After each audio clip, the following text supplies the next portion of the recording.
So today is January 31st and I am wrapping up 30 days of vlogging. Phew, what a project. It was super fun and really rewarding. I actually highly recommend it, especially for small channels looking to grow, like when you're under 500 subscribers. This completely changed my channel's analytics, which in a way that felt like overnight. Of course it's not, but it's a really quick way to like get extra eyeballs on your videos every day and like start popping up on people's home screen every day or browse screen. Yeah, honestly, the lift is less than what I spend on my long form videos. Like I can spend 20 to 40 hours on a long form video once a week, or I could do this and it would take me 20 to 40 minutes at most every day. So yeah, I'm going to talk a little bit about why you should do a vlog. Actually, that was pretty much all of the why. Mindset and a little bit of like, I don't know, just how to maybe tackle something like this that can feel kind of daunting.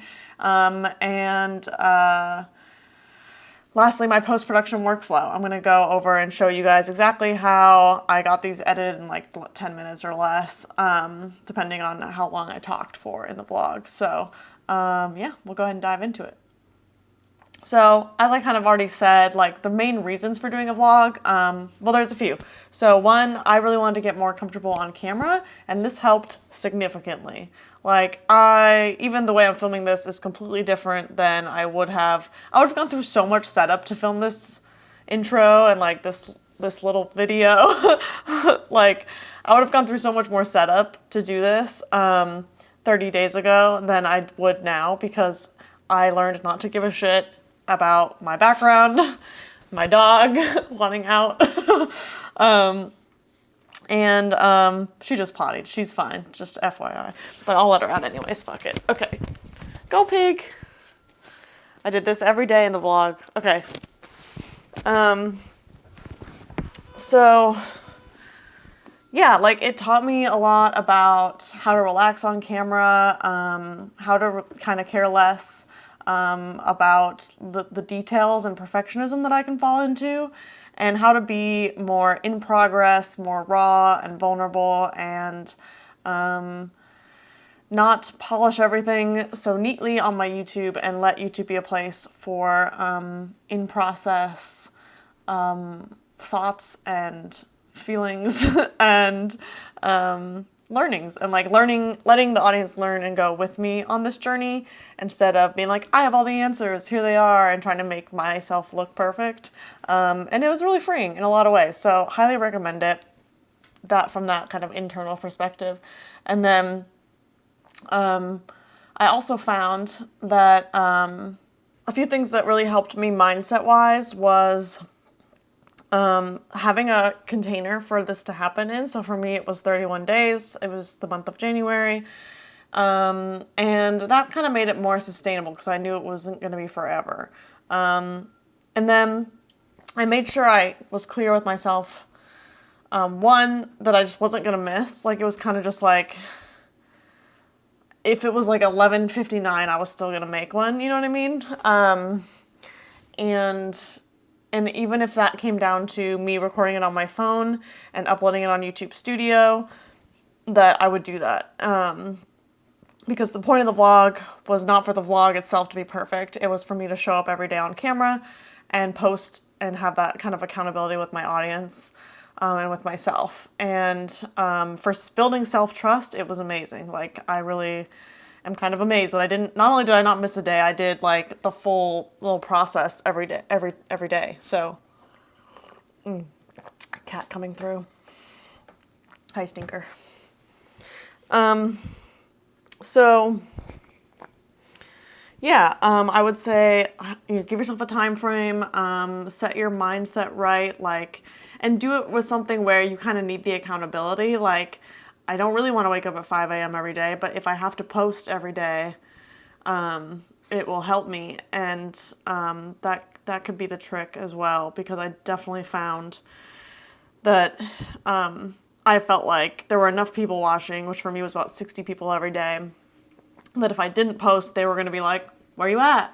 Which Maybe they wouldn't have, but like I don't know. It was enough for me to feel like they would be worried even. Well, because mine's about sobriety, but so I didn't want to worry people, and I wanted to make sure that I like did what I said I was gonna do. So, what else? What else? Mimas, mimas. So now I'm going to hop in and show you my post-production workflow. So I would just throw up my camera, talk for 10 minutes, and then put the card in the computer, and then we'll go from there on my laptop screen. But yeah, I kept it super simple. I wanted this to be really stripped down, very little editing. I wanted it to be awkward and cringe if I felt awkward and cringe. So part of this process was accepting all of those things for me. So let's dive into the post-production process, and then I'll see you on your way out. Okay, so I just finished filming, and now we're going to go over my workflow for how I edit my vlogs and get them out in a timely fashion. And we're going to do it super quick because I have to take my dog to the vet. Desktop. So the first thing I do is I take my memory card, obviously, and I put it in my dongle. And then the dongle goes in to the computer, and the hard drive goes in. As you'll see in my YouTube files, I have my Dry January folder, and for each day, I create a new folder. I have a project template, so what I do is I copy the template, and I do File, New Folder, then I name it, which is 30, Day 30, Dry January, and then I copy and paste those. The template goes like this. It's media and then A-roll. I wasn't sure at first if I'd have B-roll. I never did, so I just delete that, or you don't have to make that. And then thumbnail, raw, edited, and Canva. Or this really only needs to be 3 folders as well, I determined. And then exports. Again, I was thinking I might do social media, so really just 1 folder for exports as well. Then I open up my Premiere file. Oh, and first I start copying the media. Grab the files and drop them into media, and open Premiere and my January vlog file. Again, my file is a folder for each day, and a couple of random adjustment layers that I don't really even know what they are. It's fine. All right, so I'm going to import the media as soon as it's ready. Okay, so I've imported the files, and then I just take the main file, which for me is usually only 1 file. I did something different on the last day. I do new sequence from clip. I close the others. I make my audio channels stereo, and then I decide if I'm going to cut anything or not. In the beginning, I was planning on cutting, but I think I might leave it. Okay.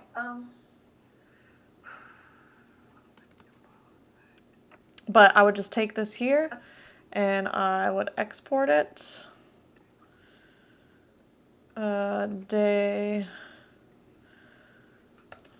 Yeah, it would be like Dry January, Day 30 or whatever.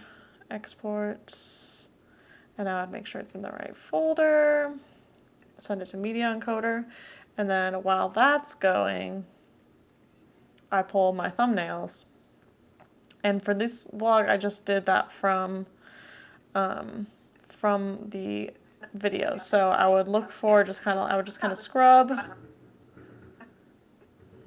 and look for like maybe funny or interesting or cute, turn this off, images or like moments like, that's something close.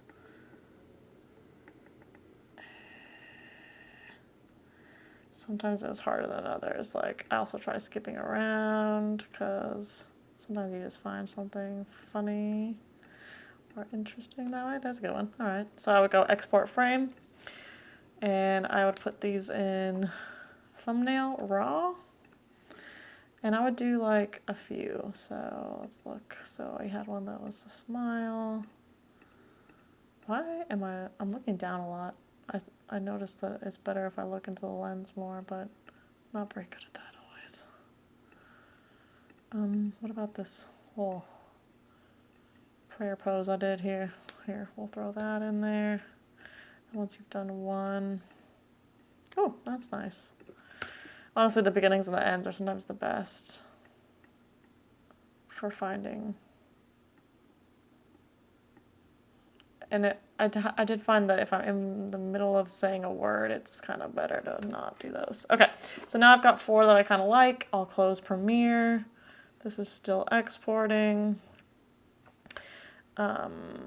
And then I'll go into Lightroom. I do think this one was longer, maybe. Usually they're done exporting by the time I've pulled stills. Okay, so I'll throw my thumbnails in there, or my raws. Oops, okay. Boom. And I just have like a preset that I use, and I just copy it over, make sure that it's bright enough. Try to find which one I like. I really like these last 2. They feel the most fun and celebratory, which I think is the vibe I want to go for the end. So I'd go to export, and I would do JPEG small 80% because that usually got me to the less than 2 megabytes or whatever you need for upload on YouTube. Find my folder, which is thumbnail edited, and I would put it there. And then I close Lightroom. And that is still going. Wow, yeah, that's a long one. I don't think I talked for way longer than usual. Okay, so then I'll go to Canva, which is where I make my thumbnails.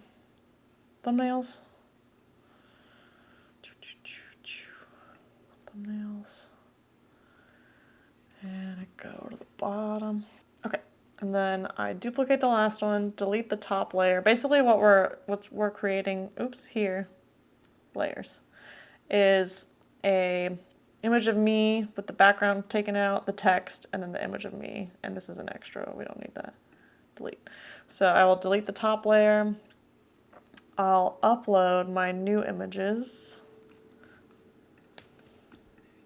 Throw them in here. And I usually like bring in all the ones that I like because I like to like kind of see how they look with the text. So that was Command V and paste. So I'll throw that on the top and use the background remover. I'm trusting most of you guys are pros and like just curious about the workflow, not like a step-by-step. But if I need to break it down more, I can. But I'm basically dragging the new image in, copy and pasting it, lining it up, and then removing the background. Oops, I forgot to change the day. So it's better to change the day first. But see, yeah, this is why. Okay, I'm just gonna do it again. So I'll have to change the day count first, then copy paste the new image. Okay. And I think I like this one better. It feels vloggier, and it's cute. I like it. So I download it. I really, really tried not to overthink with these. Like, this was just not the time or place for that. If you're doing a daily vlog, like, you kind of got to just, for me anyways, I had to not overthink it. Then I'll put the new thumbnail in the thumbnail drawer and go to YouTube for uploading. And honestly, it's not ready yet, which, oh, yeah, it's not ready yet. So normally it'd be ready by now. So, but I'll just drag it in to upload, add my thumbnail. I'll fill out the description a little bit, and then it's done. So hopefully that gives you an idea of why this was like so simple and so sustainable for me.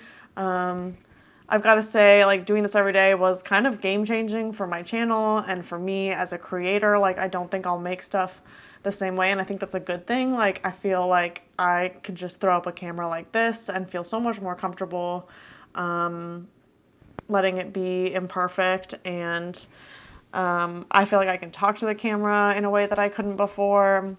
And just documenting my journey has been really cool because I started rewatching it yesterday. I was going to try and watch them all before the finale, but I didn't make it. But I watched like 10 or 15 of them, and it was really cool to be able to look back at that very specific time of my life and remember the details of each day. And it was just like a cool way to document doing something different in your life. And, you know, especially with sobriety, it can be easy to, the more time you get to forget why you started, because you just, it's just like a mind mess. But this was helpful to be able to look back and be like, oh yeah, I remember why I started. So yeah, that would be my tips for starting a daily vlog. And like I said, it's a fantastic way to grow your channel and your audience, really connect with your audience more and find your people. So I hope you do it if it's something you're interested in doing. And if you want any help, feel free to reach out to me. I'd love to support you in doing this. So alrighty, I'll see you on your vlog.